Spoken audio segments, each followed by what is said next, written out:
Technologies that are emerging today will soon be shaping the world tomorrow and well into the future. A very good morning to all of you. I, Sudiksha Srivastav, along with my co-host Hetvi Talati, are the members of the IEI Mechanical Production Student Chapter. We cordially welcome you all to the very first session of our National Symposium Industry 4.0. Now, I would like to call Hetvi to give her views on this topic.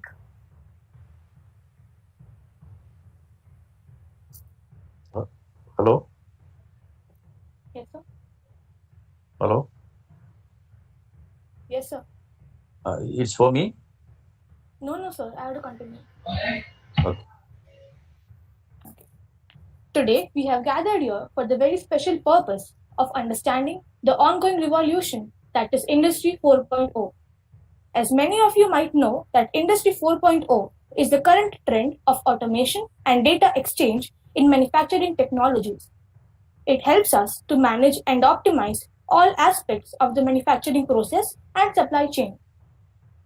New ideas for innovation grow out of the minds of each new generation. Having an institution of higher learning that can help young people to put those ideas into action is very critical.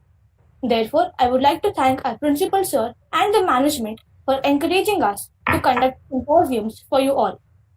Now, I would like to call the head of mechanical department, Professor P.M. George sir, to share few words with us. Thank you very much. And a very good morning to you all. Professor B.S. Patel, all executive committee members of IE Students Chapter, BVM, expert speakers, Engineer Manthan. Again, a very good morning to you all. In fact, if you look into the Industry 4.0, it is needless to say that it is a current trend in automation and data exchange in manufacturing technologies, wherein we have a cyber physical systems, Internet of Things, cloud computing, etc. It also envisages highly flexible, individualized, and resource-friendly system. And it creates something we call a smart factory, the requirement of a smart factory. Here, production and in fact, the products and the machines, they can communicate to each other to fulfill the requirements. The requirements could be, you can put in as say flexibility, speed, quality, efficiency, health, safety, and security, or it might be the environmental friendly requirements. Here, I would like to, I don't know whether I'm correct or not, Mandan would correct me. I'm just going to give you a simple thing. Generally, we used to do. Suppose we go to a hair cutting salon. So, assuming that you as a product, you will be interacting with the hair cutter, the fellow who is cutting your hair, and it's a customized product. I mean, the hair cutting you used to have.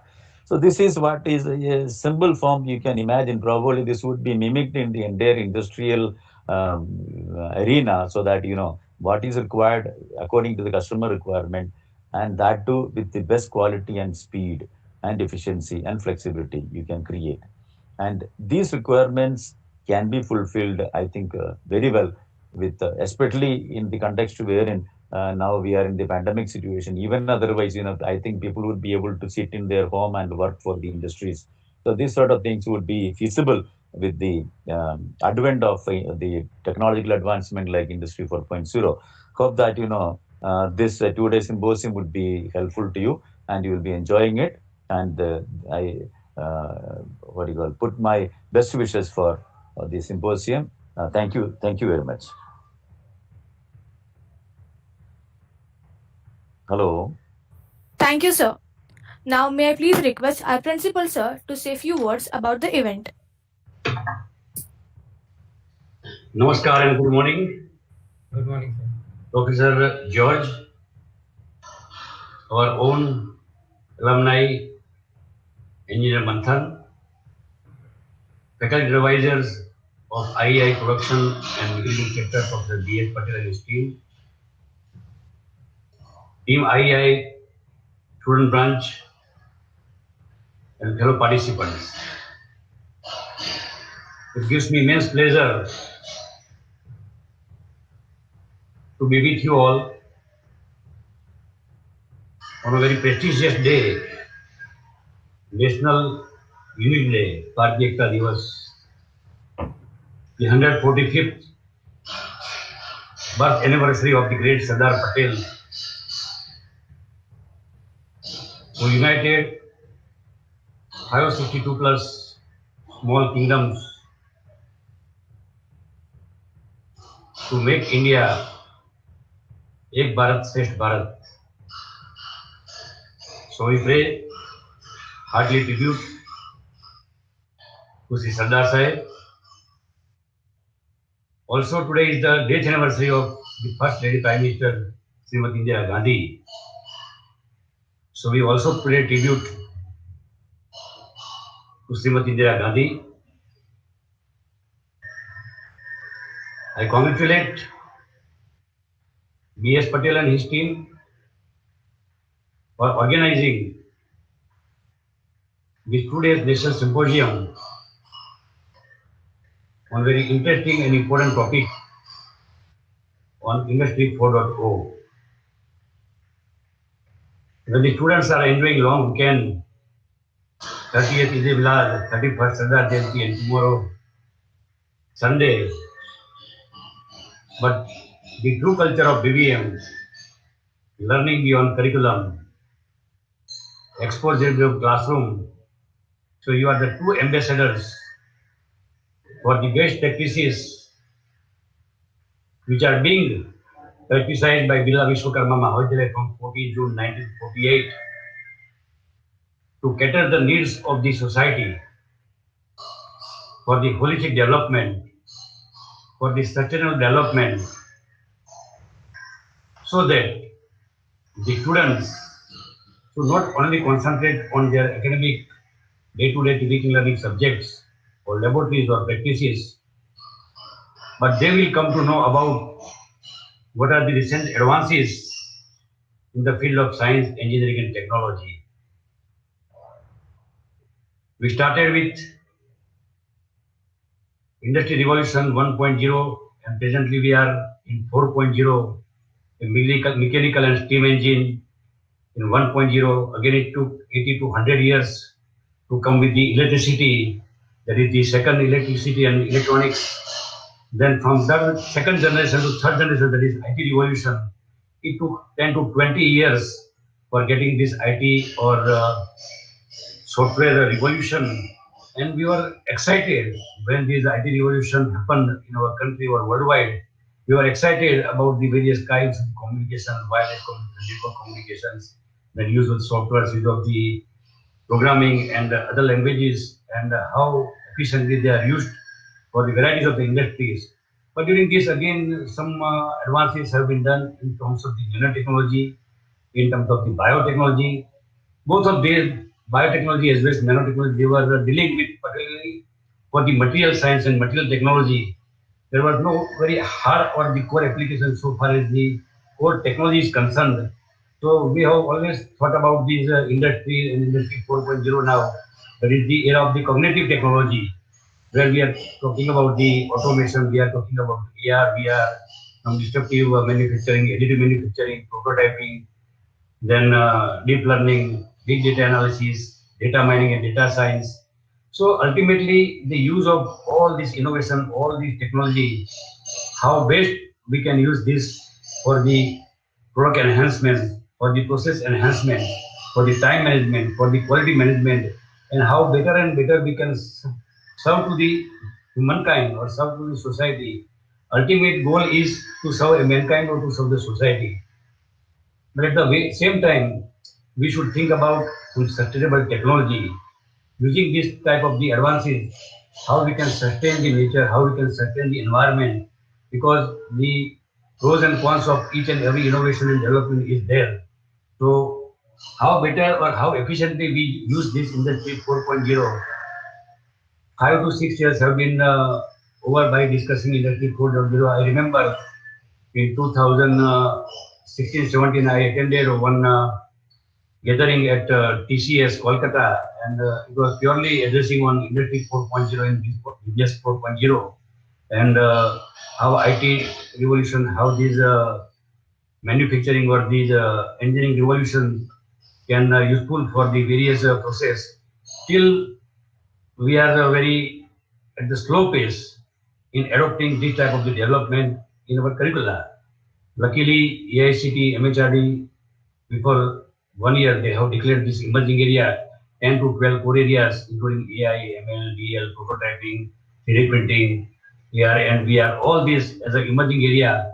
So they are being taught at various departments, either as a elective or as a branch specific elective or the advanced subjects or some specializations at the post-graduation level. But we should take all these things in a very holistic way. How right from first year or even the students at the secondary level should adopt this technology to engage himself, to involve him or herself in some small innovation which can go for some prototype development and then again it go to startup. Because startup and innovation is again a internationally recognized pedagogy, and India and particularly Gujarat have done very good so far as the student startup and innovation policy is concerned. So we as a students, we as a teacher, and we as a technocrat should be three sides of an equilateral triangle. So the angles are same, the length of three sides are same. Means we have to join our head, heart, and hands to use this technology for the holistic growth of the students, holistic growth of the society, and how we can take our India by 2022 to new India, how we can make our India an Atmanirbhar India. Because the technology exists right from we talk of Dwapar Yuga or Treta Yuga. We have seen Ramayana, we have seen Mahabharata, and they were using weapons, they were using some vehicles, they were using some Pushpak Viman or some missiles like arrows and other things. So it's not new, but the science has been added to this all our technologies, all our practices, and this becomes a whether you call industry 1.0, 2.0, 3.40, or in the near future we are going to enter into this quantum computing. So how this quantum computing will address this industry 4.0 and related terminology.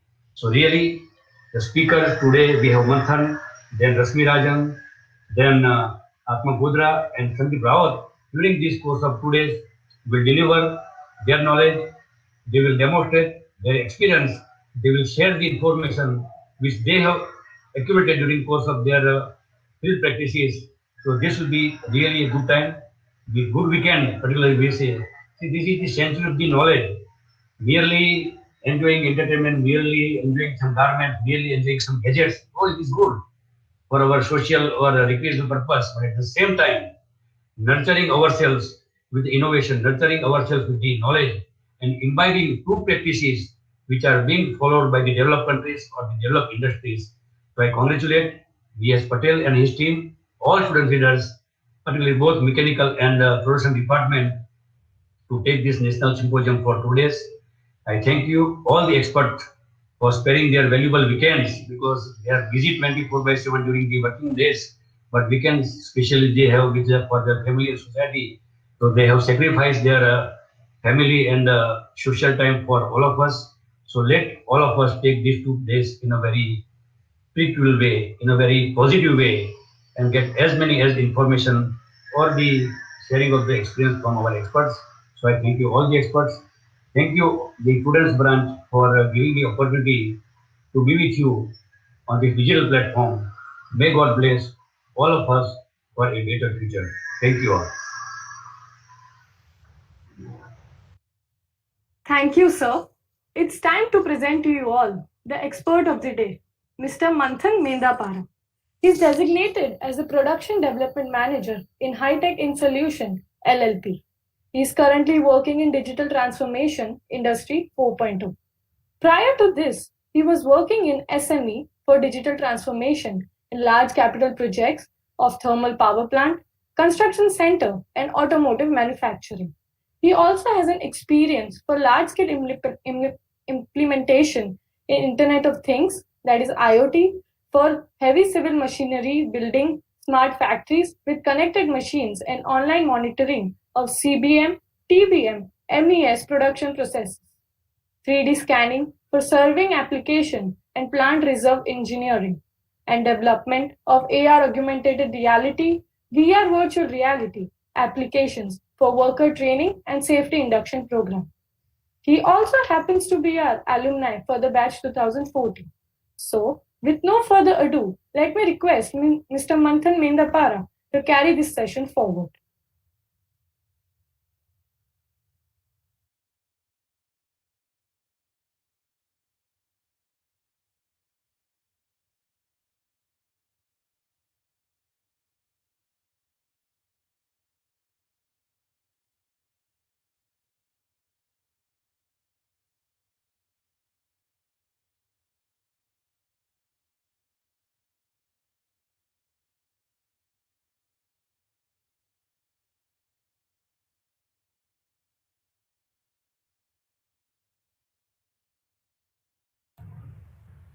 Hello, am I audible?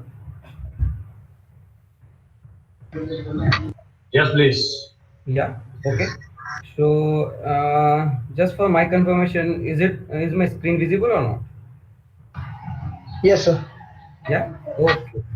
So, very good morning to all. So, I'm Manthan, and I'm alumni of BBM Mechanical Department 2014 batch, right? So today, currently, I'm working as a SME, like subject matter expert for digital transformation and Industry 4.0, right? So at High Tech I Solutions LLP, right? Prior to just as Hathaway has rightly described, prior to joining this High Tech I Solution, I was working for one of the largest automobile company for implementing Industry 4.0 initiatives. And prior to that, I have worked for a leading construction company, Larsen and Toubro, for at least 4 years for for the digital transformation initiatives, and there was responsible for implementing the large scale project digital transformation initiatives, right? So that is all a background, and I am really overwhelmed by the opportunity given by the BVM student chapter and BS Patel sir for this reconnecting back to BVM family, right? So we rightly said, BVMite is always BVMite, right? So that is a and when I got a call from Akash about this thing, okay, right, we are organizing this thing, and would you like to be a part of that thing? So that was no brainer for me, right? We always like to give our give back to societies, for especially for the students who are uh, just getting out from their academic career and starting their professional career, right? So basically, we used to have this kind of workshops where we give our industrial knowledge or expertise or any experience about our working in professional sector, right? So if we can give our some advice, and that would really help for them to prepare for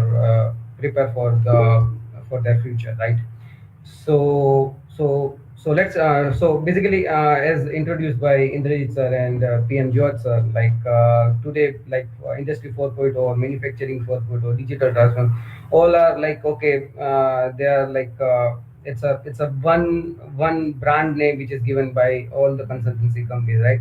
Basically, it is the technology which is like connecting cyber physical system, right? So that is what we used to call it, right? Correct. So let's move together, move forward, right? So there's a brief profile of me working as a digital transformation engineer for last 6+ years, right?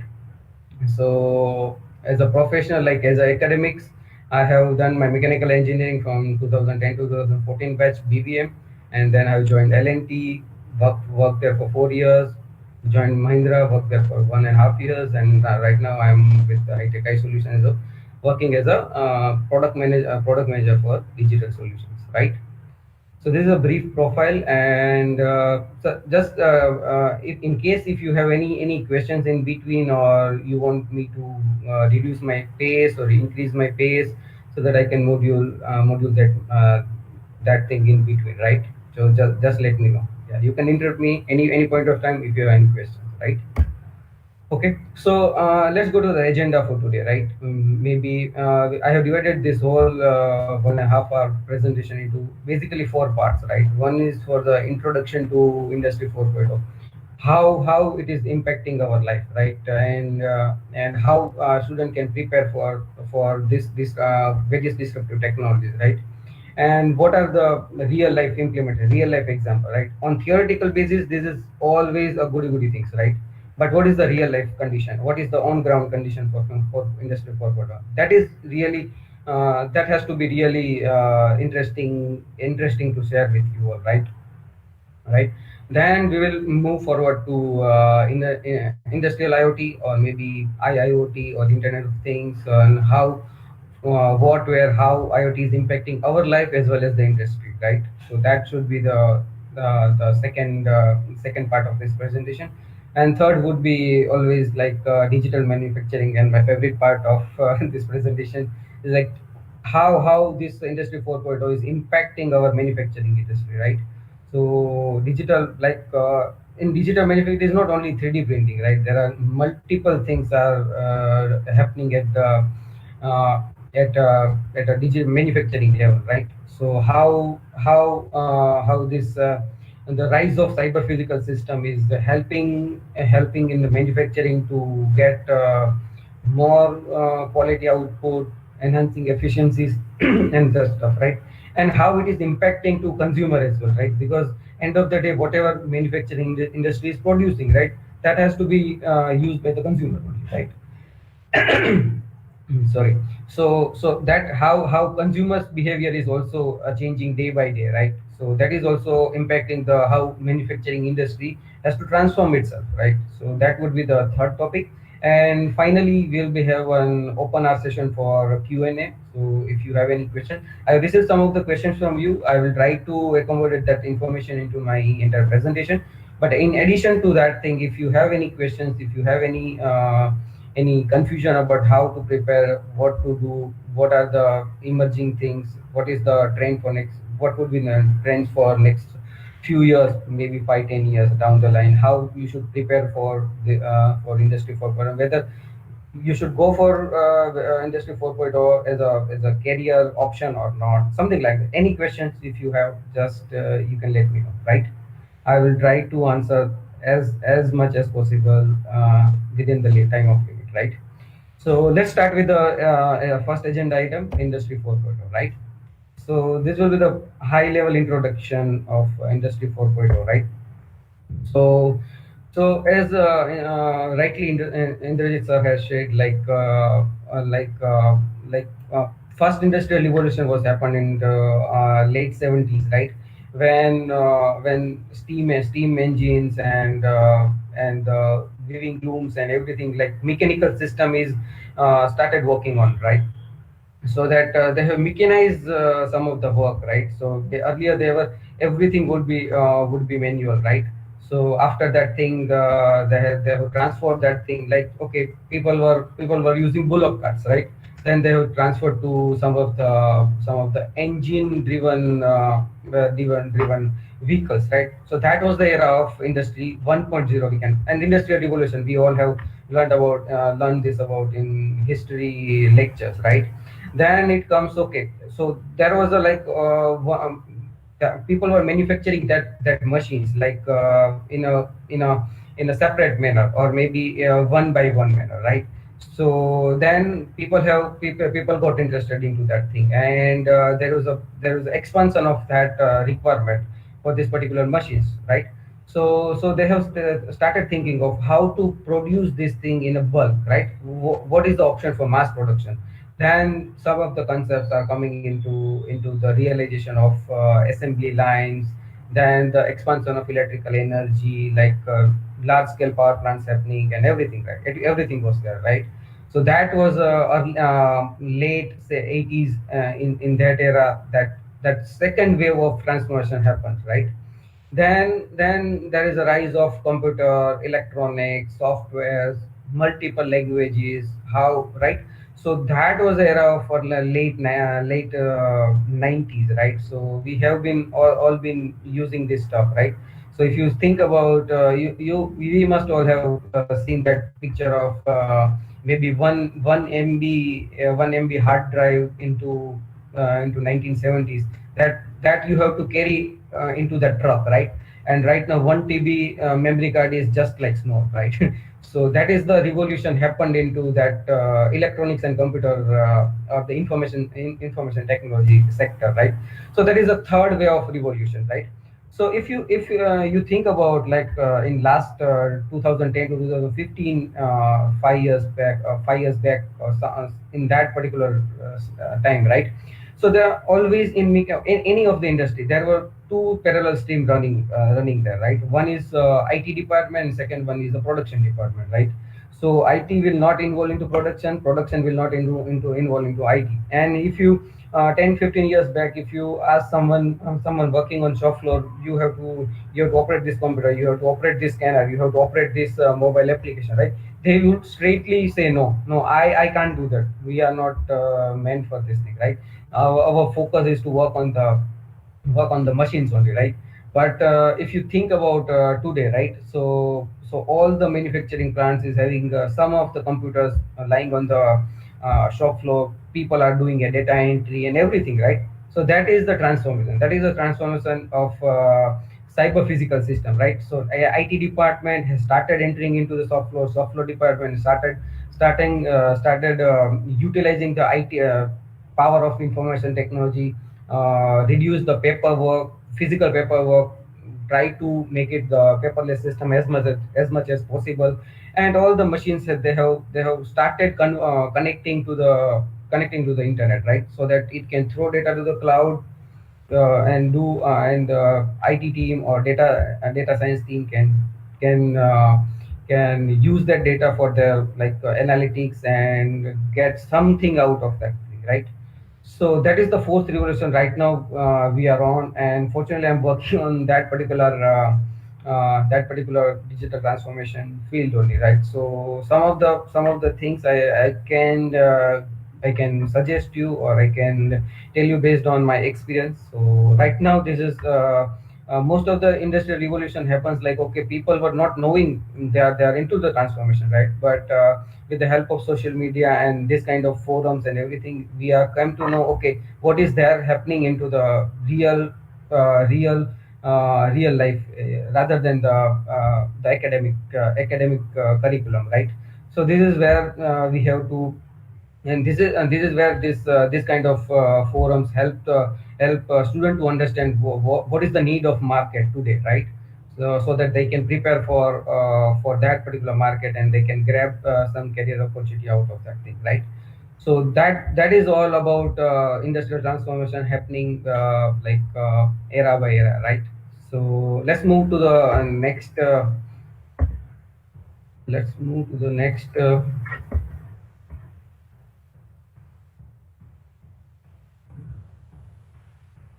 right. Okay. So why it is more relevant for in last 10 years? Earlier, like, okay, IT systems were there, right, since 1970s. But in last 10 years, this transformation is happening at a very large space, and it is very much expanded to the ground level, right? Why it is happening, right? Because in last 10 years, like there is some drastic change happened into the into some of the key parameters of industry 4.0, right? So what do you need for all this stuff to realize? Because industry 4.0 is basically a data driven technology, right? So data is a core heart of this industry 4.0 revolution, right? But where this data is coming from, right? So earlier data was there, but not in terms of very large chunk of data, right? there was some kind of machines connected to internet. They were throwing some data, but it was very in a very small amount, right? But the way in last 10 15 years, the way the internet revolution has happened into each and every corner of the world, right? So that has increased the number of connected device than the population of the world, right? So if you see about the graph from 1927 to 1927, there was very little or almost a zero connected machine per person, right? Correct. So in 2010, so it is almost like almost two device per person is connected to the internet, right? So almost every person is connected to internet, right? Theoretically, right? So in that manner, almost all the people are like throwing some data into the cloud, right, or generating some data, right? So that is increased. That has drastically increased the amount of data which is available for the like analysis available, that can be used for multiple purpose, right? For advertisement, for the healthcare, for their security, and number of use cases are there, right? So from 2010 to 2015, another doubling into that connected device has happened, right? So if you in 2015, if you take the survey, so almost one person is having almost four devices which is connected to the internet, right? Just like connected to internet means, okay, if you are staying four people in the house, right, you have a smart machine, a smart air condition, smart washing machine, smart all mobile phones, right? Then smart television, smart watch, everything, right? If you calculate that stuff, it would be around three to four devices per person which is connected to directly internet, right?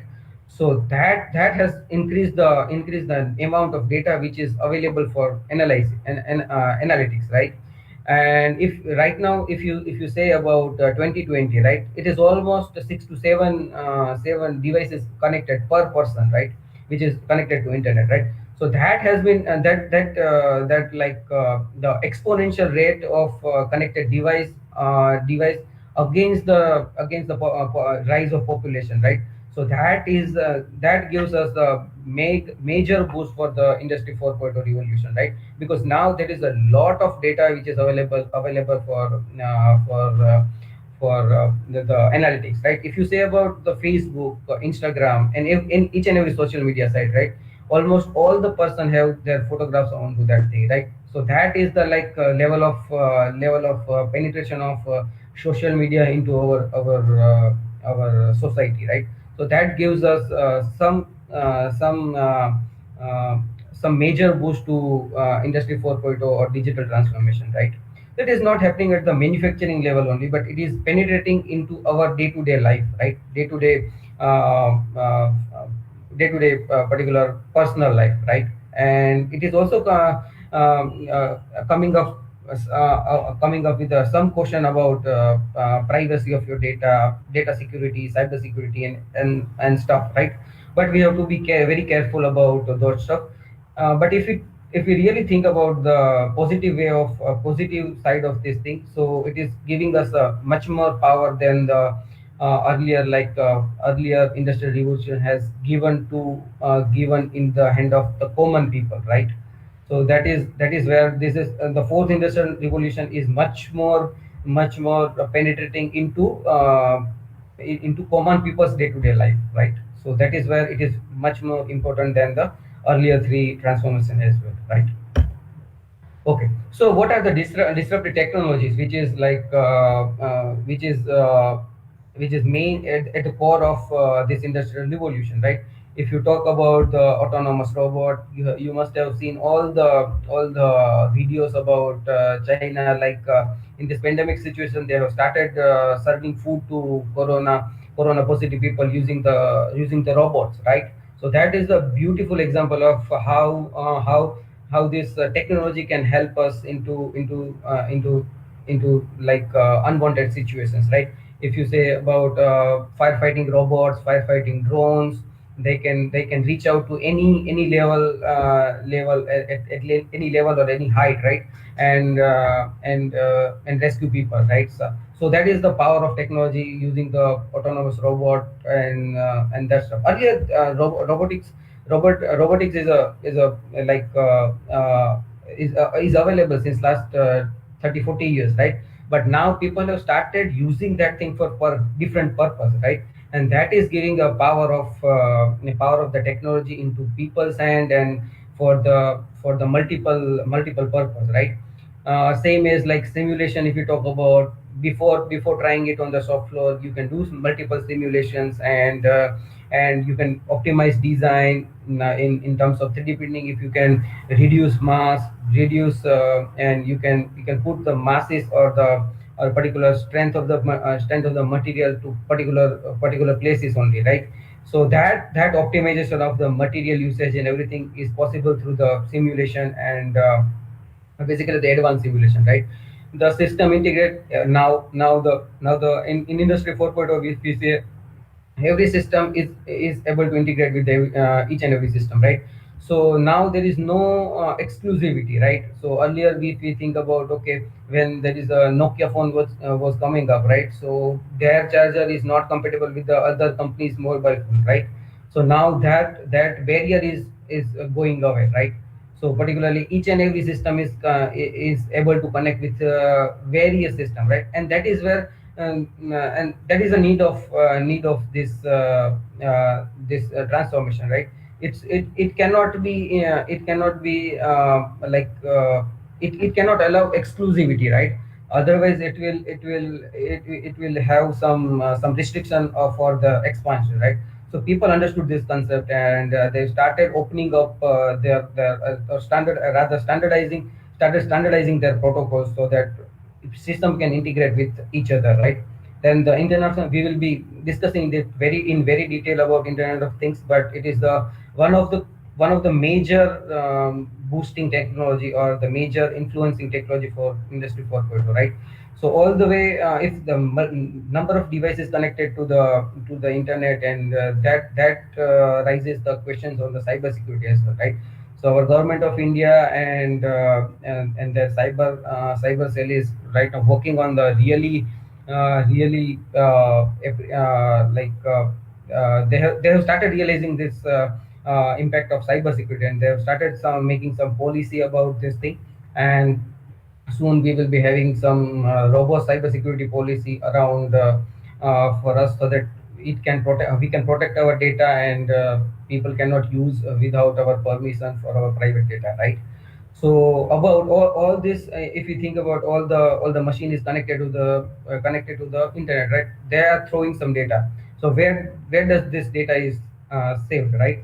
So that is where the rise of cloud computing is happened, right?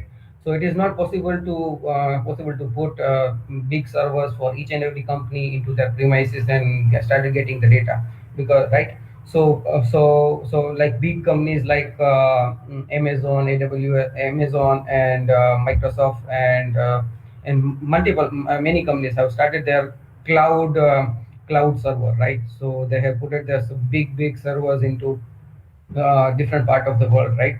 So that they can save their data into that particular cloud thing. And they have a smart or the large computing power available for that data to be processed, right? So that is again a really core hard technology for this industry 4.0, right?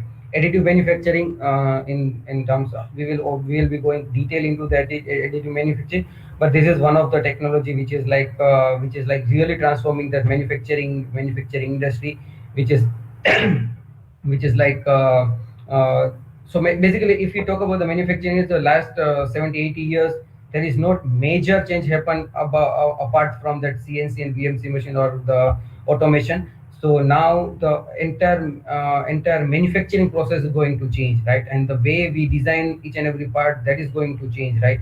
So that is the power of additive manufacturing, right? So that we will discuss into detail about this thing. And augmented reality, right? So just now, your sir was giving the example of that barber, right? So right now the technology of AR VR technologies is like such as expanded. Like if you go to barber shop, so he will say, okay, wear this glasses, and check which hairstyle you would like, right? So that will be directly augmented onto your real face, right? And you can check, okay, this is not correct, this is good, this is I would be look like after my haircut, something like that, right? So that is the power of augmented reality, right? And we have really used this technology for like worker training, for training for people for hazardous situations, like if something is happening at site, like if some fire happened, right, how you should act, right? So that earlier everything was like, okay, people were playing video and you have to understood what to do, right? So now with the help of AR/VR technology, we can transfer yourself into that particular situation, and then you have to act as per protocol, right? So that will give us some training about doing this thing, that thing. And some of the classic example of augmented reality training, like when someone, like some fresher coming into this manufacturing plant, right? And he is appointed as a painting engineer or something, right, into automotive industry, right? So earlier there was like, okay, we will give them the color spray, and try to train him using the real spray of color, right? But that is a sheer waste of material, time, skill, energy, everything, right? So they have transformed this thing, right? So people right now, they will give that augmented reality or virtual reality glass, right? And they will give them some like spray like connector above, which is connected to directly connected to the AR/VR set, right? And now he is transformed into that virtual world, right? So that he can try to do this thing, that thing. We can train him for 20, 15, 20 days till we get him trained, and then he will directly go to the shop floor, and in 1 or 2 days he will be ready for the production, right? So that is the power of technology, where this augmented reality, virtual reality, apart from that gaming and that stuff, we can really use this for the benefit of industry as well, right? And of course, this coming at a cost of big data, right? So big data is a large chunk of data which is available for the processing and analytics, right? So these are the disruptive technology on which we call it as the 9 pillars of industry 4.0, right? All pillars are equally important, and all pillars are contributing to the this transformation, right? So okay. Okay, okay. So now everyone is talking about this industry 4.0, right? So what is the real meaning of this thing, right? So whenever we talk about industry 4.0 digital, the first word we come up into our mind is a smart, right? So everything should be smart. Everything is smart, right? Except the people, right? we accept this everything or the dumb thing to be performed as a smart, but not the people, right? So like, okay, we are using the smart payment, like UPI, Paytm, phone pay, everything. So that is all mode of payment which is like smart earlier. So most of people, like the youngster around our age, would not know how to go to bank, do the fill the receipt and rest of the things, right? So we usually like very much comfortable with doing through this online banking and that stuff, right? So almost the banking system has started that revolution, and they have gone big miles ahead into this revolution, right? Then smart healthcare, some of the things are transforming into this thing, but there is a lot can be done on the healthcare system, right? And of course the smart building, like the luxurious building which is like happening the next era of building, which is available with the all the smart equipments, like uh, like smart lighting system, smart AHU system, air handling unit system, then smart parking system, and rest of the thing, smart security system, all those stuff, right? So that is the smart building, right? Smart transportation, we all been using Ola, Uber, and everything, right? So that is a one part of the smart transportation, right? with the help of it's a basic idea of that the transformation or the smart transportation was using the map, the power of that GPS map, right? So that have transformed that complete transportation industry into the new era, right? So that is a smart transportation, right? Energy, like, okay, it is a very large sector, and people are trying to do some stuff into the smart energy, but there is a lot can be done into that era, right?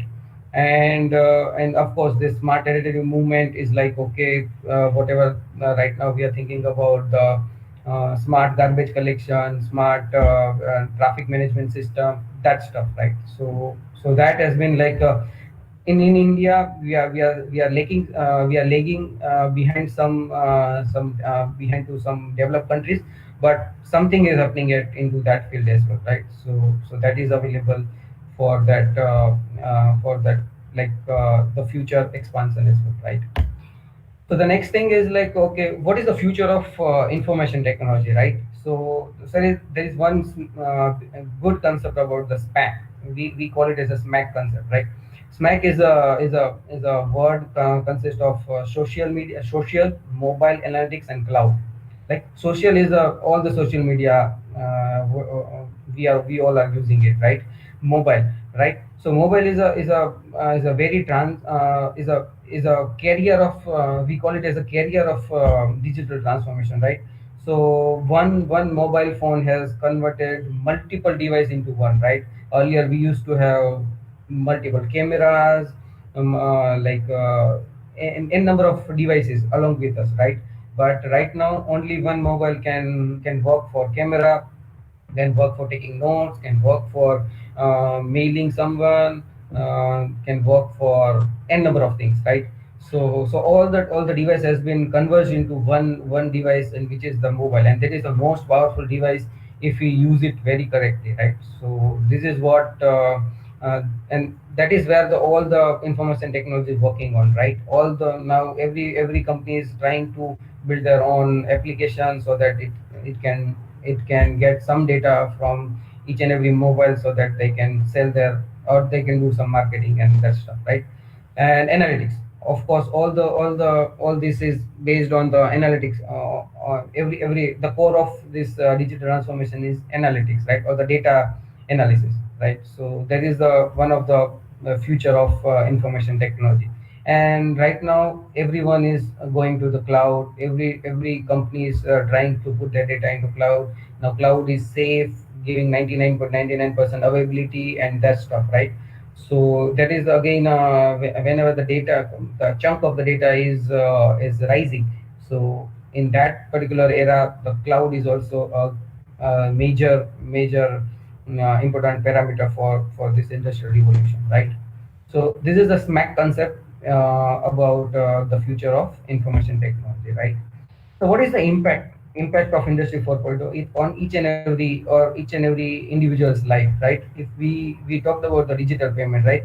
But do you think about whenever you are paying some very small amount to your street vendor or anyone, right? Whenever you are doing some 5 rupee transaction, so whatever the data you are generating by that 5 rupee transaction is much more valuable than the 5 rupee transactions, right? So that is the power of the data, right? So people are, and that is why this UPI and Paytm transactions through QR code and everything, right? It is free available, right? Otherwise, in earlier, like 10-15 years back, we used to have to do our RTGS or any stuff, bank transfer, right? We used to have some charges on top of that thing, right? But for digital payment we are like, it is almost free, right? So because whatever the data which is generating through that payment, it is much more valuable than the that transactions, right? So that is where this so it is in the favor of consumer as well, right? So a consumer can use as much as possible, and that they can and the data which is generated out of that thing, that has been helping the owner of that particular platform, so is helping them as well, right?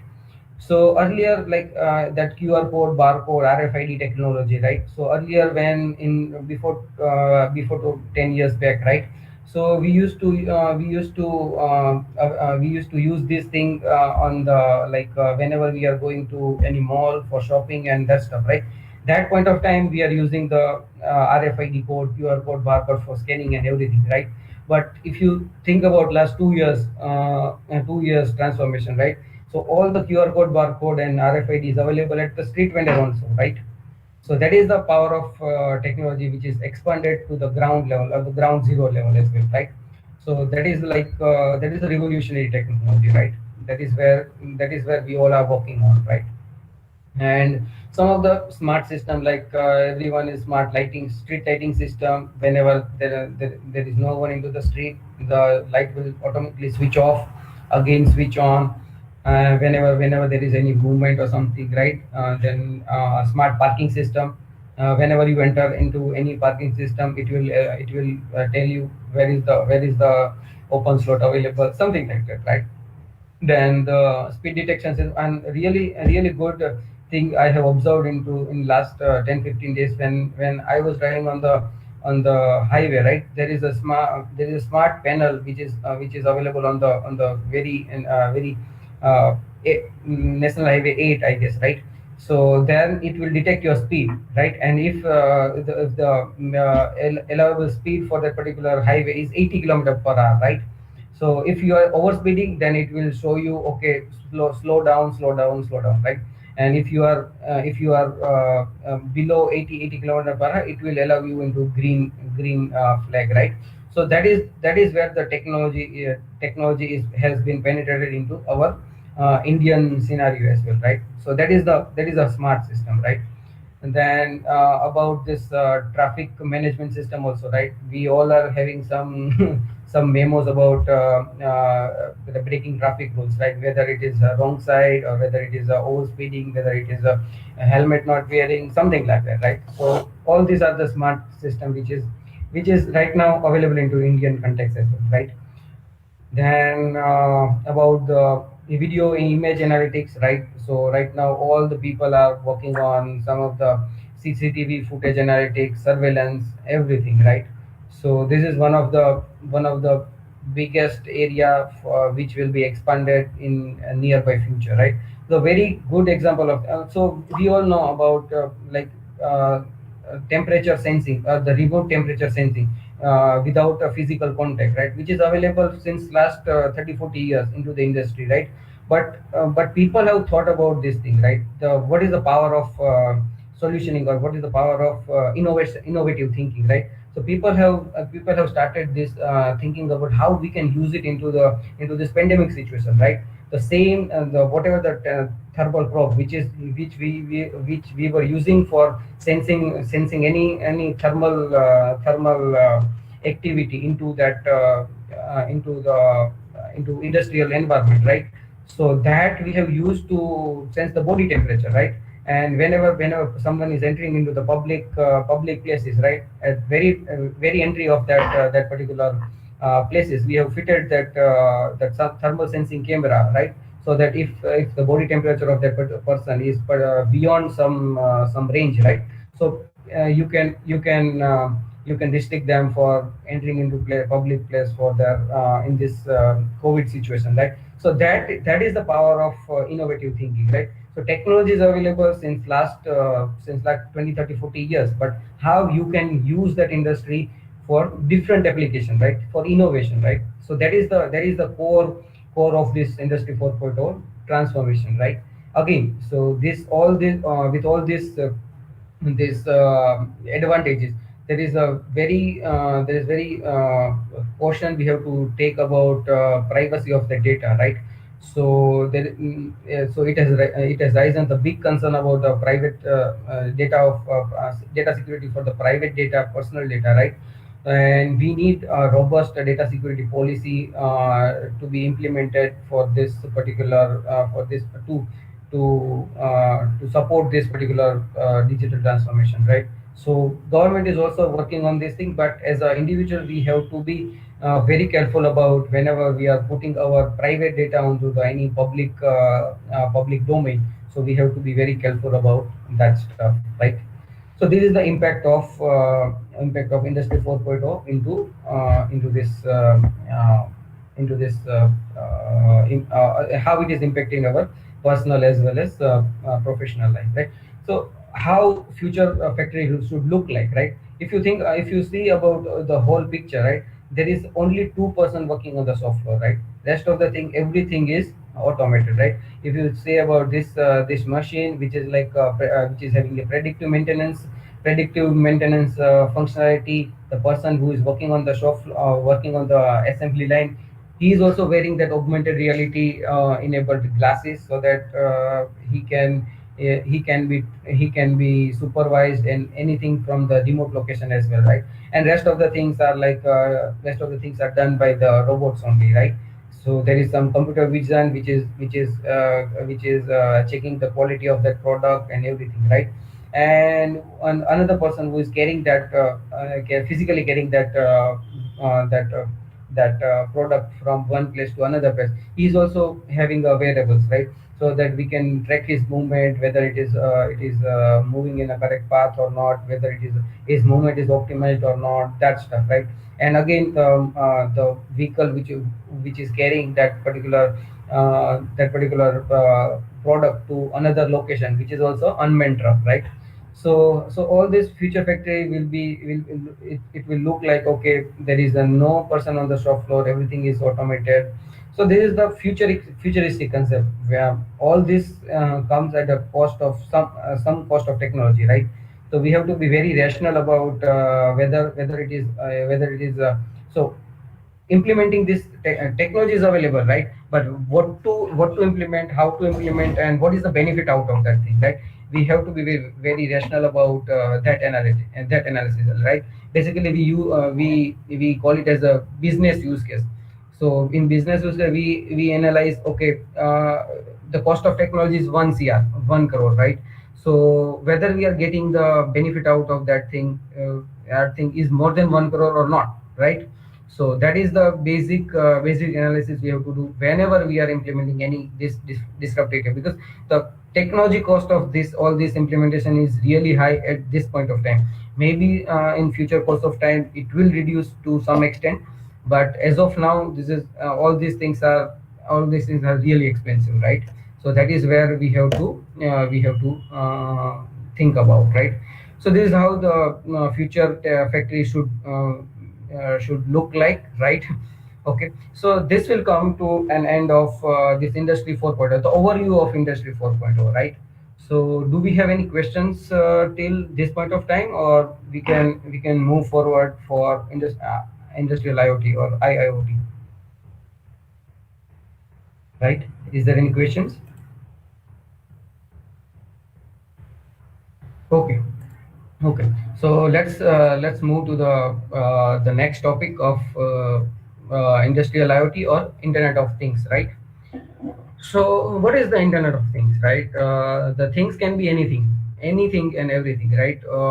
Starting from your personal car to the agriculture equipment, your mobile phone, your AC, fridge, TV, security cameras, your pet, or maybe the bulb, the water tap, and anything which is fitted with the sensors and can be connected to the internet.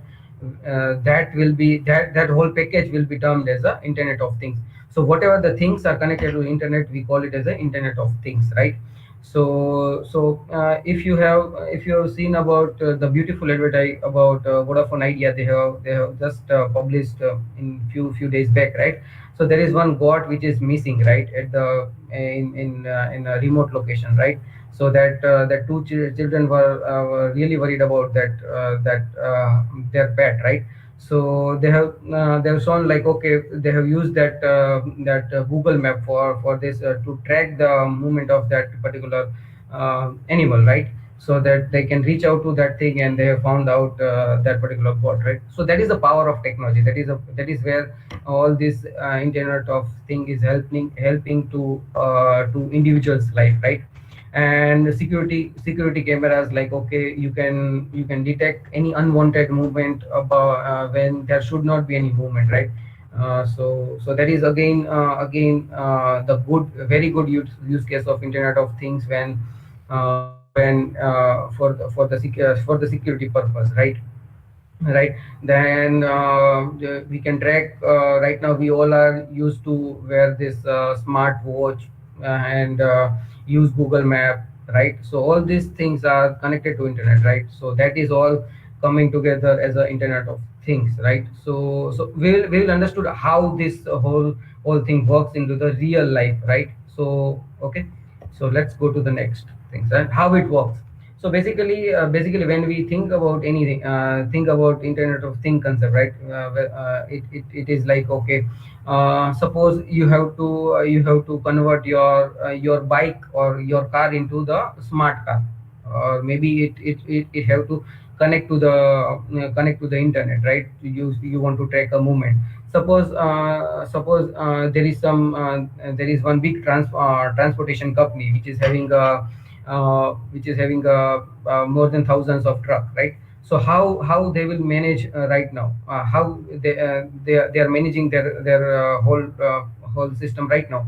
So it is very impossible to call each and every driver where they have reached, what they are doing, whether the truck is performing well, or is there any maintenance required or not, everything, right? It is manually impossible to do that stuff, right?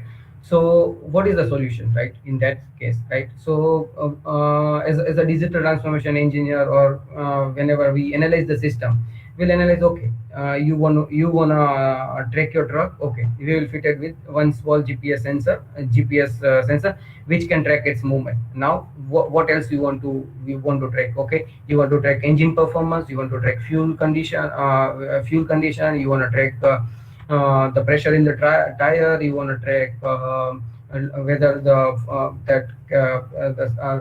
the suspension system is working perfectly or not. So what is your KPIs? What you want to track, right? So based on that thing, we will find out some sensors, like whether he will say, okay, I want to track the fuel consumption, right? So we will insert the fuel sensor.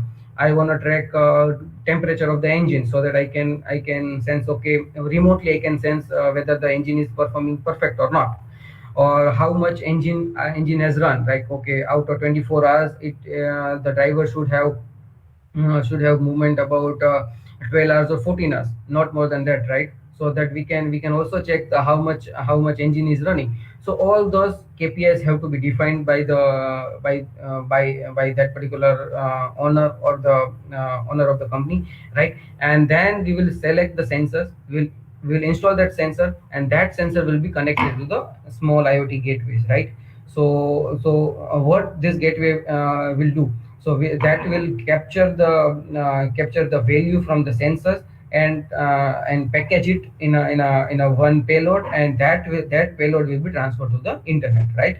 So this whole complete chain will happen, right? So from sensor to gateway to cloud to analytics to cloud to analytics, and analytics to the application, where people can see the dashboard reports and what stuff, right?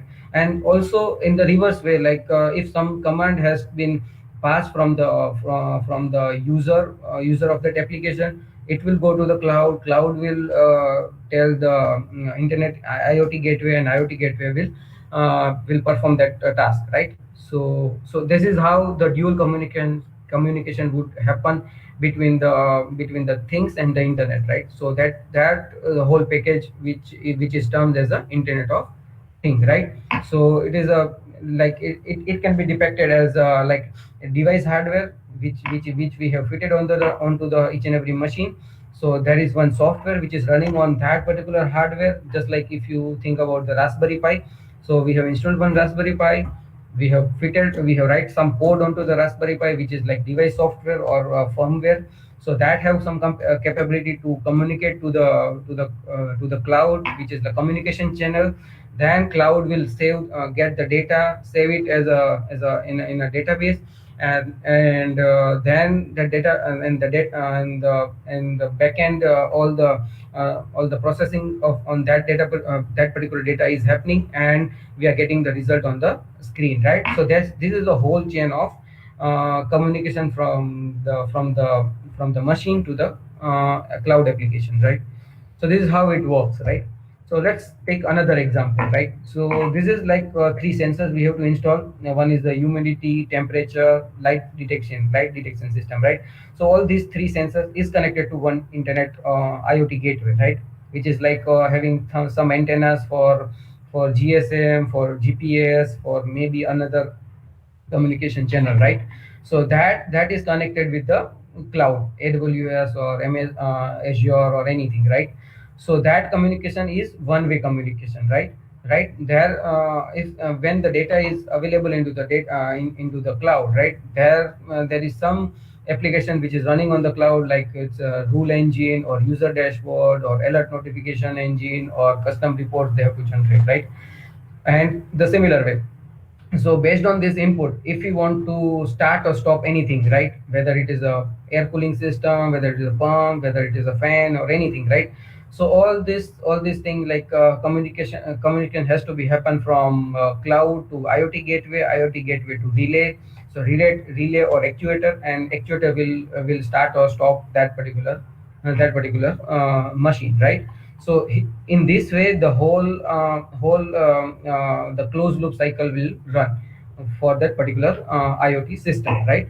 So this is where this is how this happens as a at a ground level, right?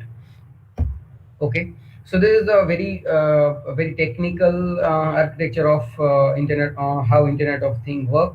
So there is multiple data exchange is happening at IoT gateway to IoT gateway level, IoT gateway to cloud level, IoT gateway to edge level. There are some edge analytics is also happening. Suppose if you want to, if there is some fire is happened, right, and we have to quickly enable the firefighting system, right? In that case, we cannot send this particular data to cloud.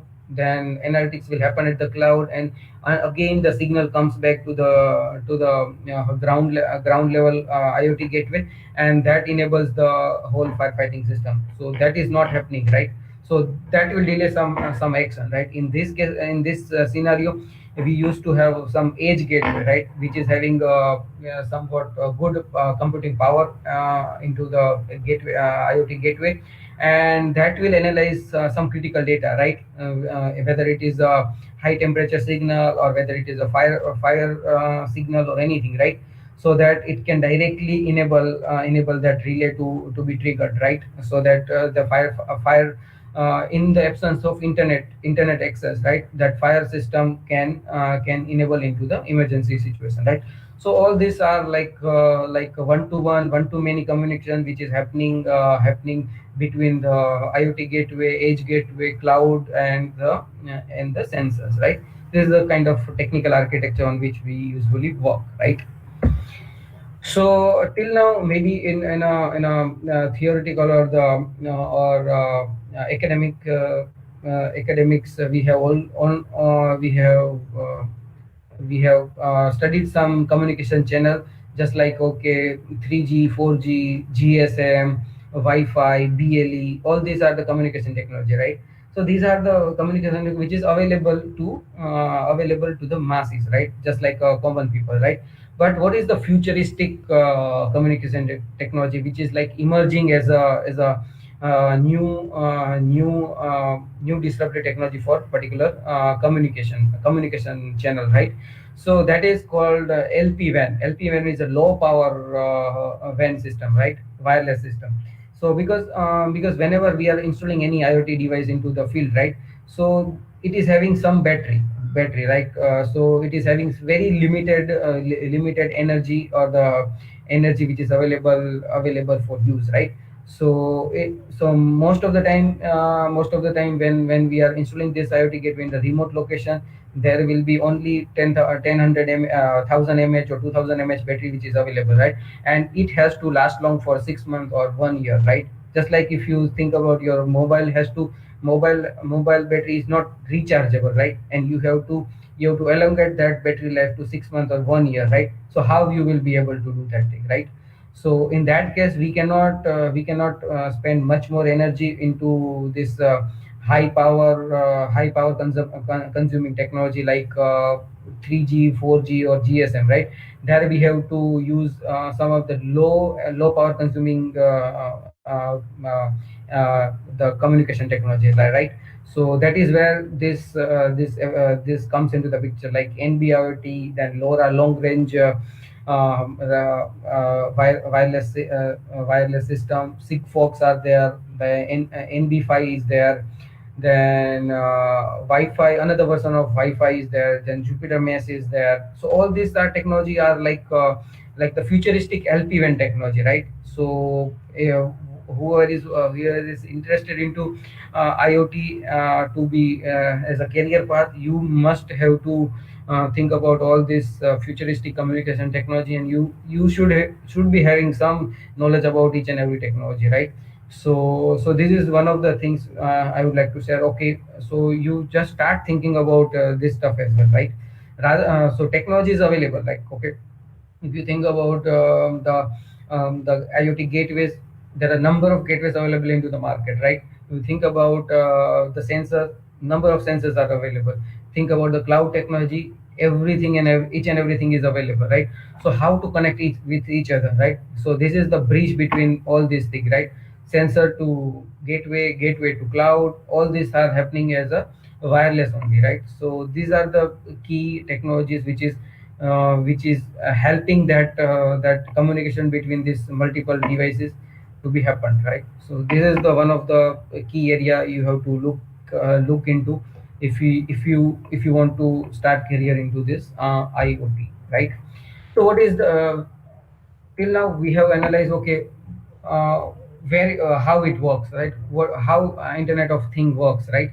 But we know how it working, right? How it is working, but the main key concern about this IoT thing is where to apply it, right? So it is not like, okay, the Internet of Thing is not that much cheap so that we can apply to each and everything, right? There has to be very critical thinking has to be done before applying this technology, right? It has to be some meaningful way to meaningful information to be get out of that thing, and meaningful benefit we should be able to realize out of this thing, right? Just like, okay, our government of India has implemented a smart city, right? So smart city is, if you compare the smart city which is applied into the developed country like Singapore or maybe UK and US, so that smart city system is entirely different from the smart city system we have implemented here, right? So that, because we have to be like, okay, when we think about the smart city concept, right? What we are trying to achieve, right? Whether it is for the security system, whether it is for the local transportation system, whether it is a garbage collection system, whether it is the water drainage system, or sewage system, or gas pipeline system, water system, what else, right? So all these things has to be smart, right? Not like, okay, we have fitted this one or two camera here and there. We have created one smart bus stop here and there. So that is not the actual smart city, right? So there has to be some robust system around this thing, so that it can be used for the it can help to the common people right out there. So across the globe, if we think about the 8 or 10 use cases which is very prevalent into the IoT, is first is the smart city, right? Then the second comes with the connected industry, like people are like the large manufacturing, they have connected all their machines to the through the LAN cable or the wireless system, and they are getting the data out of that thing, right? So that is the again the major implementation area which is coming as a really potential use case, right? Then connected building, of course, all the buildings like luxurious building right now, which is having a smart fire safety system, smart elevator system, smart AHU or air handling unit system, AC system, something like that, right? So which is like contributing almost all the things. If you carefully see about the Americas and Europe, right, they are leading this innovation, right, followed by the APEC system like Asia Pacific, right? We are some lagging behind that innovation, right? We are just copying that whatever they are doing, right, the success use cases, right? So that is where we are also lagging about this revolution of industry 4.0. But we have to also think about, okay, we cannot directly copy that system into Indian context or maybe APEC context, right? We have the situations are different. We have different challenges, right? If we talk about my personal experience, right? Whenever we have installed any IoT device into the field, right, people are manipulate that thing, right? So which is not which is like very natural behavior of our society, right? So they will try to cut the sensors wire. They will try to remove that antenna. They will try to manipulate that battery and everything, right? So this is the very basic behavior change into our society. That is where we have to modify that system which is available into, or which is very successful into UK and US concept. We have to tweak that system to successfully apply into Indian context, right? And that is where we have to think of. And many of the projects, which is very large project, and that is gone for the failure, is for that particular absence of that particular critical thinking only, right? So we have to think about that stuff as well, right? Another major use case is for the industry 4.0 is smart energy, like the solar system, wind energy system, how to integrate, how to merge that renewable energy to conventionally generated energy through power plant and that stuff, right?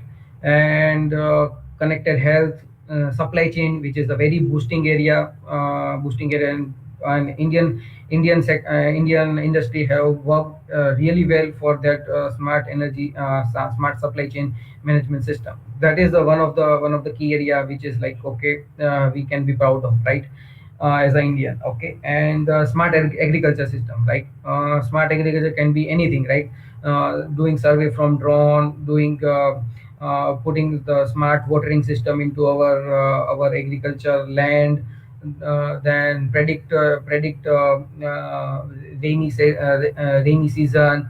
Some of the key analytics which is happening at multiple government sector is like, okay, what should be the pricing for that particular pulses, particular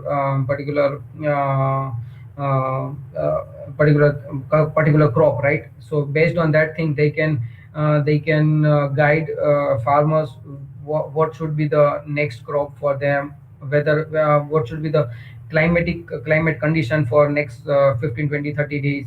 Based on that, they can take next necessary actions and that stuff, right? So that is all smart agriculture system, right?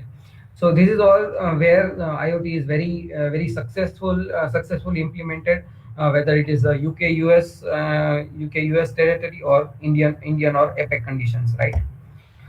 So these are the key use cases for key for industries like supply chain. How we can optimize supply chain using the IoT, right? I have used for very classic case, just like, okay, we were when I was working for one of the manufacturing company, right?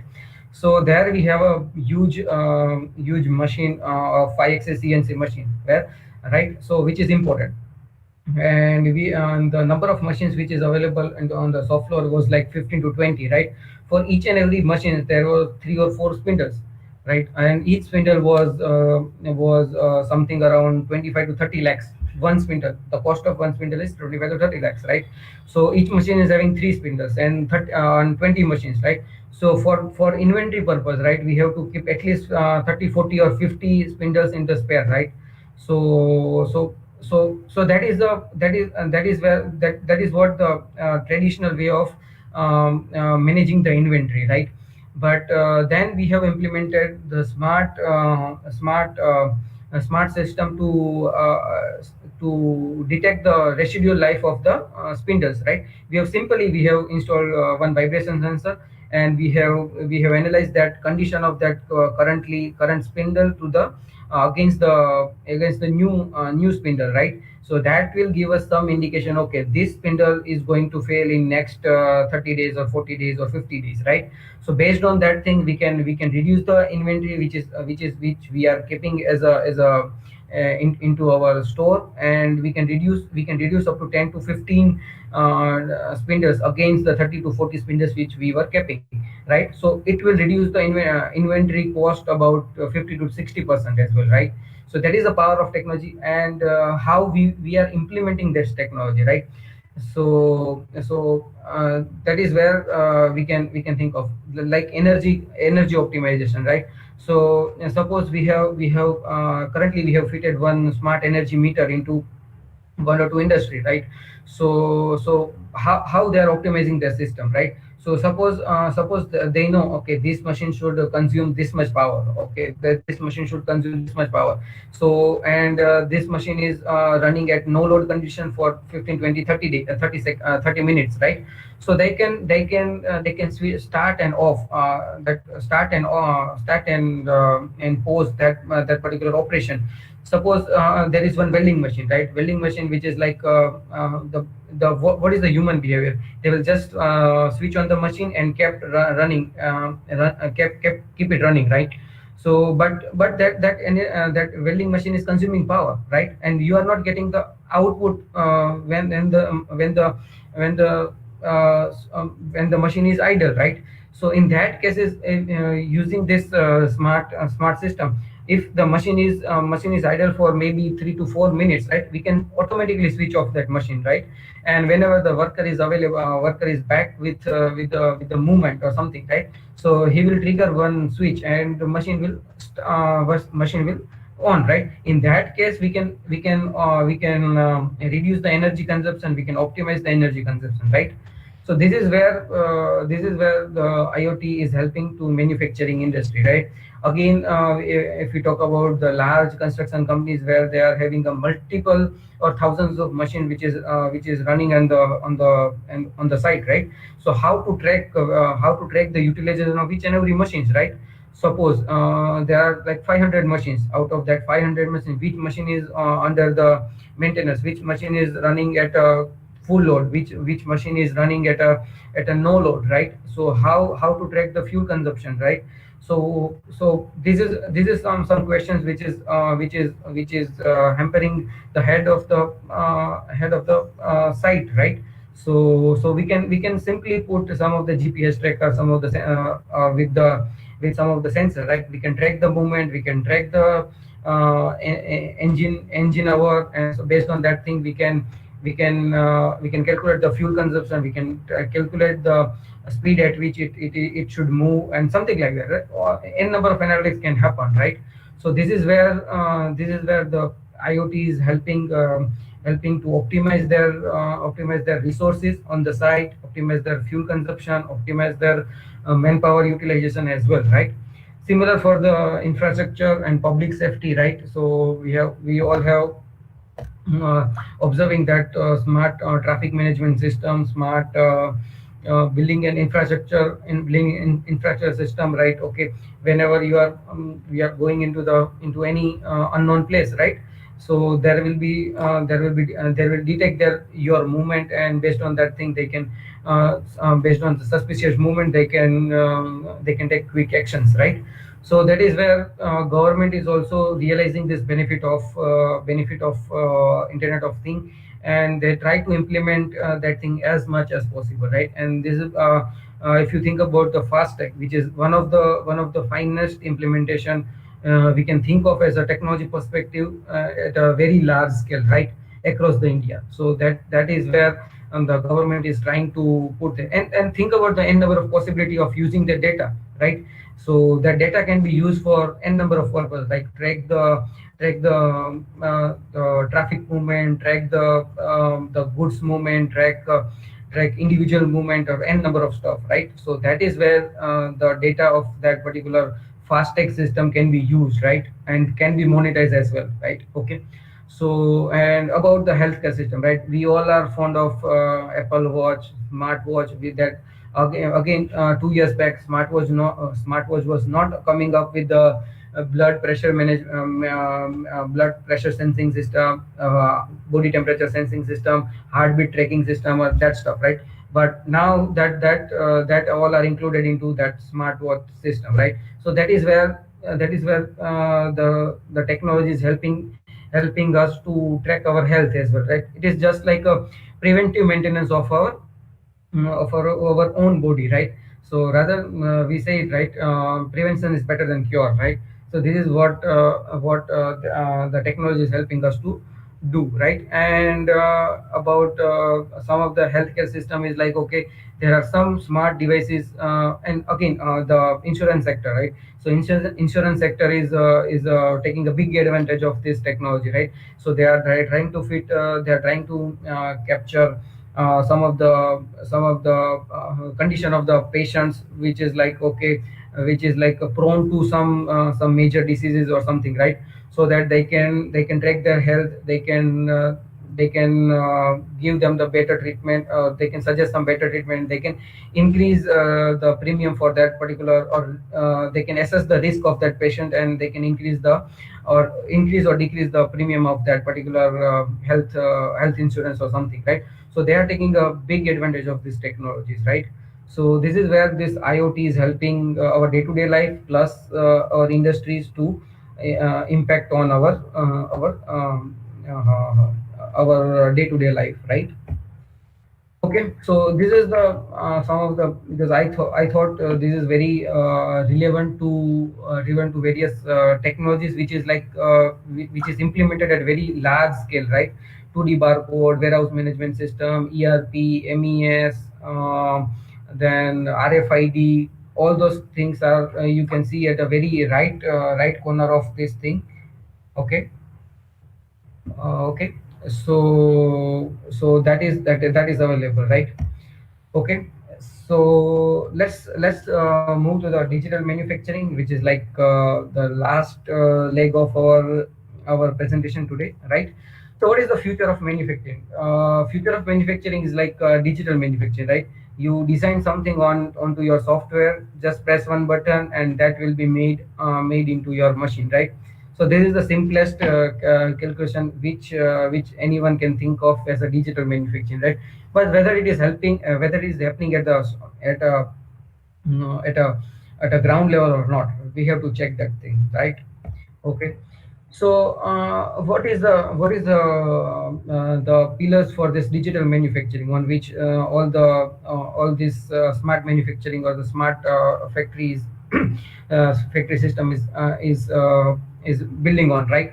So there are a couple of things, right? Okay, IoT is one of the things, like web-based HMI is second thing. Digital twin, it is again a big revolution which is coming up into next, which is already there, right?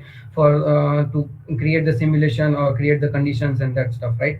Scalability, okay, 1:200, 1:1,000. How we can scalable our digital infrastructure, right? Mass customization, just like, okay, just like a barber case, right?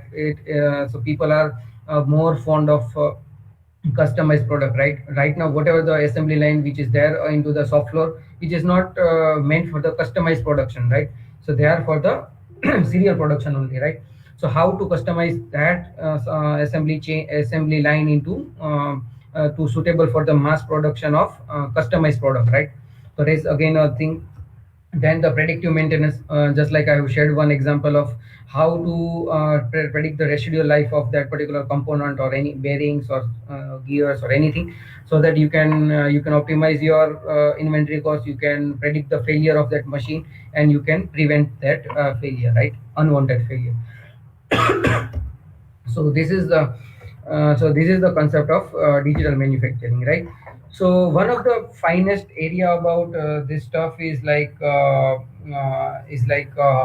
how this 3D printing or additive manufacturing, which is the core of this digital manufacturing digital manufacturing transformation, right? So if we compare about the conventional manufacturing and the additive manufacturing, in conventional manufacturing we were just taking a big log of any material. We are trying to cut this out using CNC milling machine, lathe machine, and n number of machining operation, right? And try to get the final shape out of that thing, right? So in which we are reducing the material from the big block of that material, right? But in additive manufacturing, we are putting just in a reverse case, right? We are putting where the material is required, right, and binding that material, right? So just like, okay, we want to build this kind of block, we are putting wherever the material is required and binding that out, right? So we are not creating big material block and cutting it out. Rather than, we are just putting the material wherever it is required, and we are building the part layer by layer, right? So that is the revolution which is happening through the layer by layer technology, right? Which is the additive manufacturing, correct? Okay, so these are the major 3D printing technology available into the market. Like the additive manufacturing first thought that was invented by Chuck Hall into 1970s or 80s, right? So that at that point of time, he has founded this using the photopolymerization, right? Photosensitive through the building part through the photosensitive resins, right? Then that is like translated into material jetting process, then material extrusion process, binder jetting process, powder bed fusion process, and then the direct energy deposition, which is the latest technology available right now, right? So most of the things are like 3D printing is majorly helping for the polymer component. Again, that is also available for the metal components. They can directly produce a metal component now as well, right? But there are some limited metals are available. Only 8 or 9 metals is available for the production level machines, right? So these are the major technologies for the 3D printing, right? So this is where, like, okay, majorly there are four materials which is available for the 3D printing, like wax, plastic, sand, metal, and ceramic, right?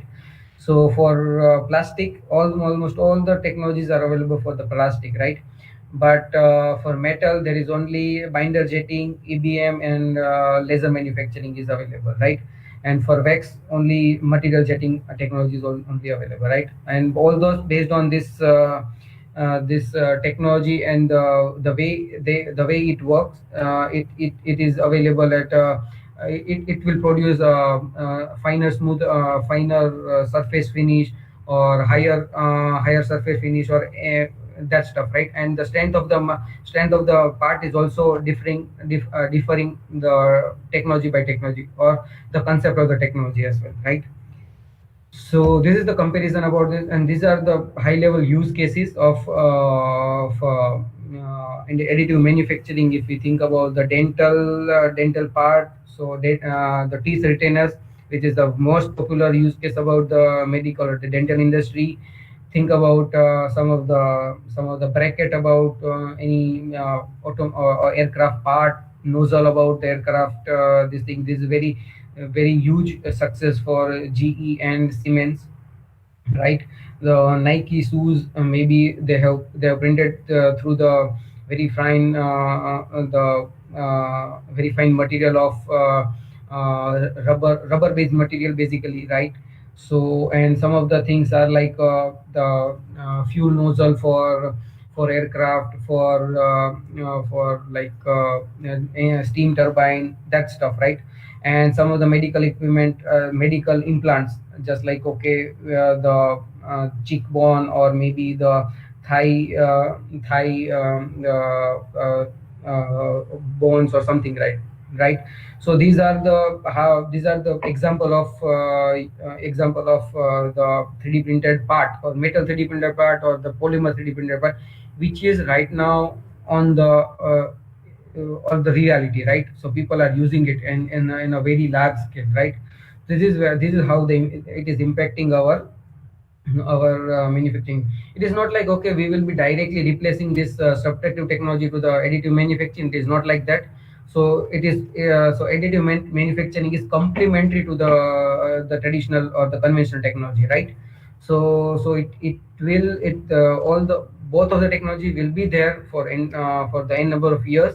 But some of the things where traditional manufacture is not that much efficient to produce one or two customized part for that particular medical application, or that for that particular aircraft application, or something customized part for that particular application. That is where the additive manufacturing comes handy, and they can produce individual part for individual application. They can design, you can have multiple design freedom.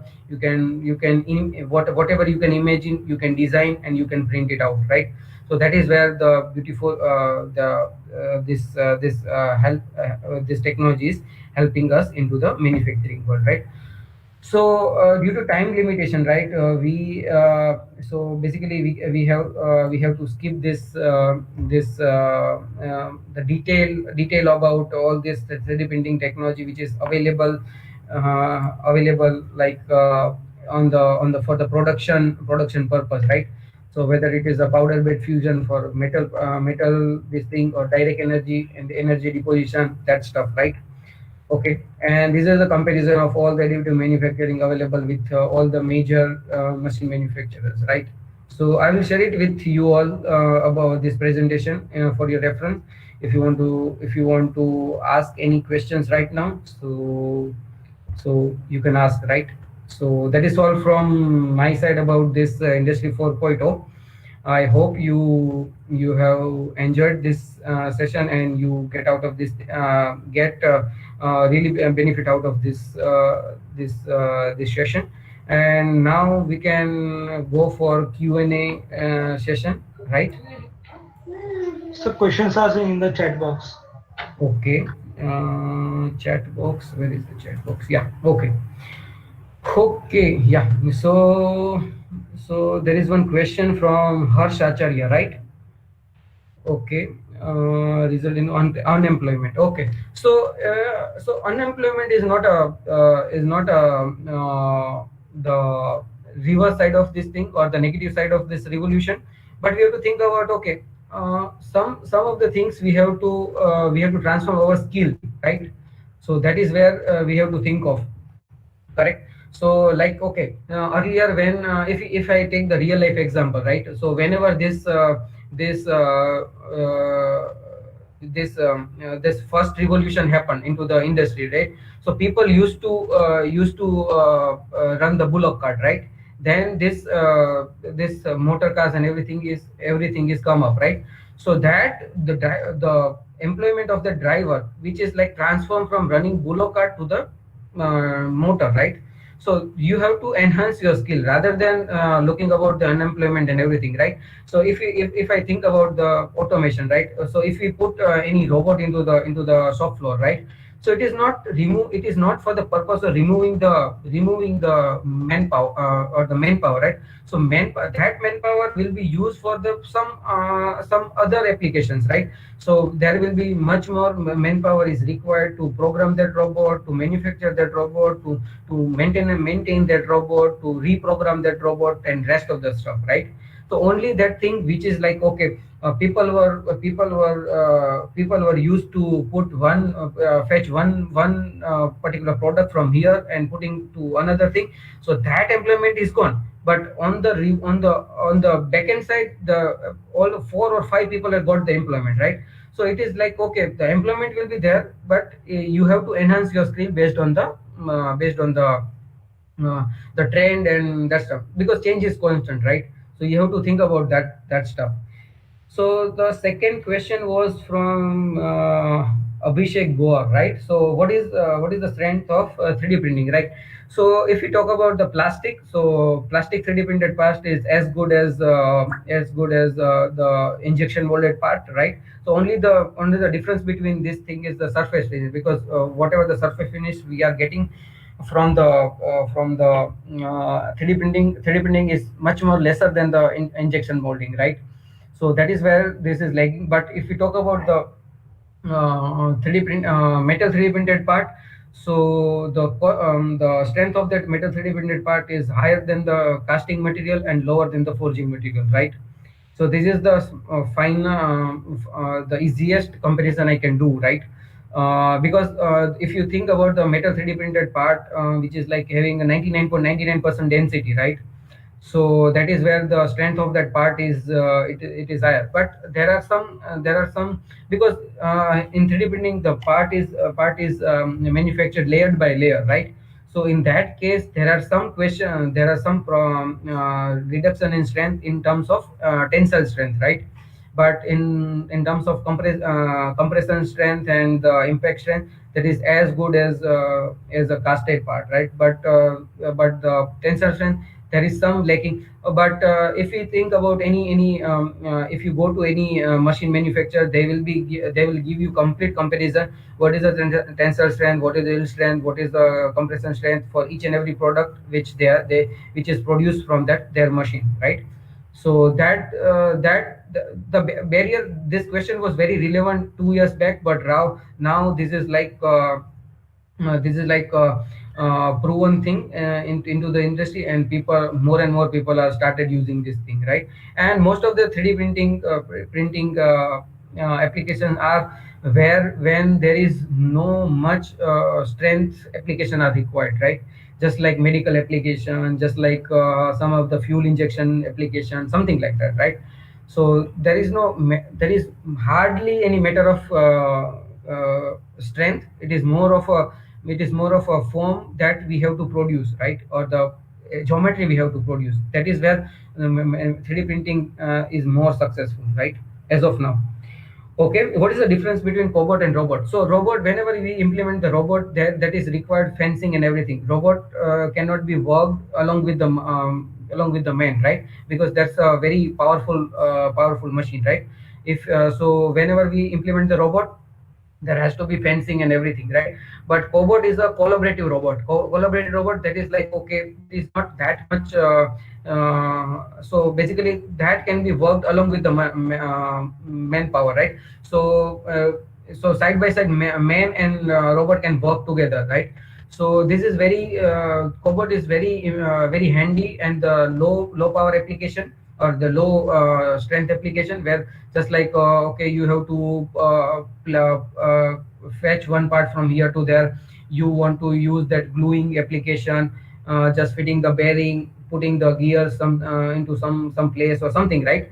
Or maybe you want to do some image processing to capture the photograph, something like that, right? So all those applications where machine robot and manpower can work side by side, so that application which comes as a cobot, and the robot which required the fencing, right? So why industry 4.0 is necessary, and what makes the important? 4.0 is necessary, like so it is like inevident, right? Now so revolution is happening, right? So because now there is a very advanced cyber system is available, right? Why not to use that thing and enhance or make our life easier with that thing? Suppose the very classic use case I can tell you, right?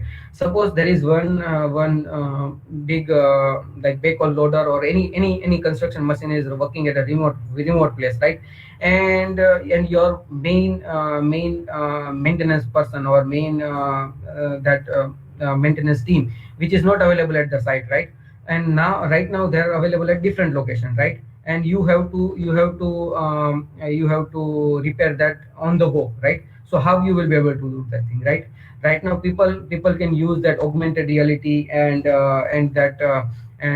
if that machine is connected directly to internet, right? So we have a report of the health report of that machine, right? Okay, this is due to because that last time that temperature of engine has rise to some non-permissible limit, right? So this is basically the engine problem, not else, right? So that they can directly go to the engine and repair that stuff, right? Or maybe it is due to the bearing, because we are getting this constant data for maybe rotating speed or any vibration or anything, right? So the diagnose can happen at a very quick moment. And about that thing, right, if we have enabled that analysis of the data on the right track, right, so that it can also give some alert, okay, this machine is going to fail in next 15-20 minutes or 1 hour, right? So that you can do some preventive action, you can prevent that failure, right? So that is where number of use cases are happening at, right? Industry 4.0, right? So right now there is no question of necessity of this thing, but it is like taking an advantage of whatever the cyber system, the strength of cyber system for that multiple use cases, right? Okay. How mechanical engineer can find the opportunity in the field of 4.0. So just after before our starting this session, right, we I was discussing this thing with George sir, right? Because how as a mechanical, how you can take an advantage of this revolution, and how to get into this thing, right? So because right now the scarcity of the manpower is like, okay, uh, so people are working in silos, right? So computer engineer is knowing the coding, electronics engineer knows about the electronics part. They can build circuit, they can build prototype, they can find sensor, they can connect sensor and that stuff, right? But in that to complete that complete cycle of that connecting machine to the cloud, right? So it is very important to know that machine, right? Suppose let's take an example of your bike or maybe your car, right? How computer engineer and how electronics engineer know how your engine is running, right? So what parameters should be or can be taken out of that particular engine, like whether it is a temperature, whether it is a rpm, whether it is a engine hour, whether it is a speed of the thing, right? So you can, as a mechanical engineer, you can understood that thing, right? And little bit you can also take interest a little bit into the electronics and how this whole system works, right? And you can transfer that knowledge to that particular thing, right? So you can be a bridge between the mechanical system and the cyber system, right? So that is very important knowledge you can acquire as of now, and that can be help this thing. And nowadays, okay, mechanical, electrical, or any core branch student are also interested into coding, right? So you can learn coding, right? You can learn Python, you can learn some SQL and database system. So that will help us to help you to go into that particular era of or that particular segment of that industry 4.0, right? That is some of these are the some skill which is really handy, and it can give us some edge onto into this competition, right?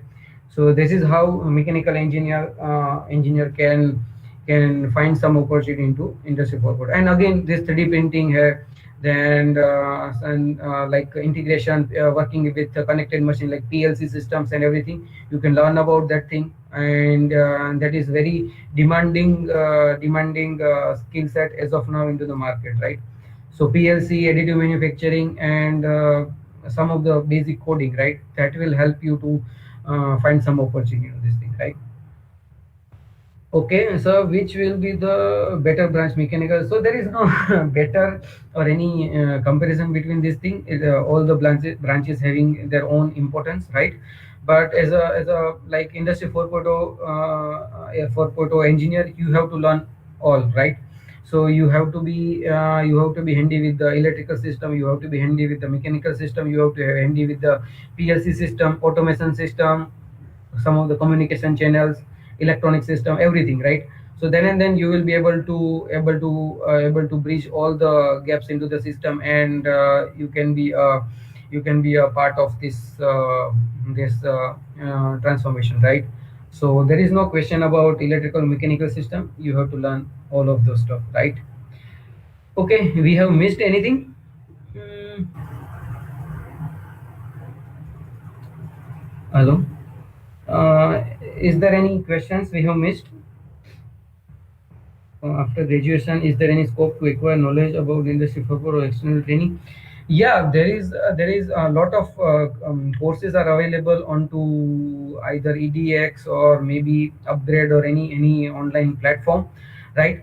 But it is like, okay, your interest, right? Maybe you can start learning basic concept of internet of things or plc system, how this plc system works, how erp works, how mes works, and that stuff, right? That will take you to some understanding of how all this system works together, and what it is like the next future of this particular thing, right? Maybe you can learn mes like manufacturing execution system, erp enterprise resource planning, then connected plc systems. Like there is a hell lot of scope, and tutorials are available onto the internet, right? As a mechanical or electrical or maybe any graduate student, right? You have to learn something, right? So all these things are like, okay, you will not be directly getting some role into this industry 4.0 directly, but there are n number of startups which will give you some internship about this thing, whether so there are like n number of startups available into the field of audio manufacturing, then internet of things, then data analytics and that stuff, right? So you can take an internship about into that particular startups with the help of just like person like us, so that we can, if we are having some vacancy, or we are looking for someone who is interested into this thing, you can contact us, right? And then we can give you some internship about 6 months or 1 year, right? So that you can learn about this any of this skill set, and once you are get into this thing, then you will start learning 1 2 3 4 5 things, right?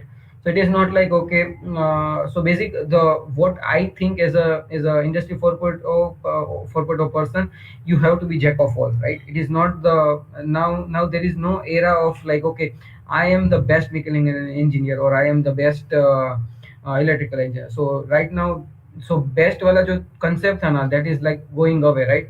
You have to be handful for all of this thing, right? Whether it is electrical stuff, whether electronic stuff, सब कुछ आना चाहिए, right? So that is the most or the dynamic, whenever you are thinking about the uh, dynamic personality or dynamic person, so that is the one of the asset for each and every industrial or whoever is company is working for industry 4.0, right? So that is where you have to enhance your knowledge. It is not like, okay, the attitude you have to change, like, okay, this is the electrical system, or this is the computer system, this is the coding, I cannot do this thing, I cannot do this thing, I don't know this thing, right? So if you change your attitude in that manner, okay, I can do this, I can do coding, I can understand the database, I can understand the electrical system, I can understand the electronic system, I can understand the sensor system and everything, right? That attitude will handy for any industry 4.0 startup or any company, right? So that you have to develop, right? So that will help you to get into this thing, right? Okay, what is the corbot? It's not a corbot, right? The cobot, and I don't know scoreboard. I am not very much aware about this thing, right? Scoreboard, I need to check whether it is a scoreboard or cobot. I know about the cobot because we have implemented something, but I am not very much sure about the scoreboard, right? Right. Okay, Akash, Sudiksha, Hetri, do we have any further questions? No, sir. Yeah. Okay, so sir, it was truly an honor to have you with us today. I, on behalf of all the members of my team, would like to thank you for being with us today. You truly changed the perception of Industry 4.0 of many. Thank you once again. Also, a gentle reminder for all the audiences that we would like to have the same enthusiasm and participation for our upcoming session, which is scheduled at 3 p.m. today. So hope to see you all there. Have a great afternoon. Thank you. Yeah. Thank you. Thank you, everyone. Thanks. Okay. Yeah. Bye. Have a nice day. Okay, thank you, sir. Yeah.